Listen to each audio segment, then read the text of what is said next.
Incharge وفاقی محتسب regional office Sargodha مشتاق احمد اوان کی صوبائی محتسب کیمپ آفس منی بہاؤدین میں کھلی کچہری شکایات کے حل کے لیے احکامات جاری کیے۔ عنایت اللہ انجم کلیر کی رپورٹ کے مطابق انچارج وفاقی محتسب ریجنل آفس سرگودہ مشتاق احمد اوان نے صوبائی محتسب کیمپ آفس میں کھلی کچہری میں وفاقی محکموں سے متعلق شکایات کے حل کرنے کے احکامات جاری کرتے ہوئے کہا ہے کہ وفاقی محکموں سے متعلق عوامی شکایات کے ازالہ کا بنیادی مقصد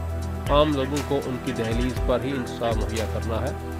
ان کا کہنا تھا کہ اپنی شکایات پر فوری داد رسی پانے والے 85% لوگوں نے وفاقی محتسب کے ادارے پر اپنے بھرپور اعتماد کا اظہار کیا ہے۔ اس موقع پر سائلین نے مختلف اداروں جن میں گیپکو، سوئی گیس اور پوسٹل لائف شامل ہیں سے متعلق شکایات پیش کیں۔ انچارج وفاقی محتسب مشتاق احمد اوان نے افسران کو وفاقی محتسب اعجاز احمد قریشی کا پیغام پہنچایا کہ عوام الناس کو بلا تاخیر انصاف کی فراہمی کو یقینی بنایا جائے۔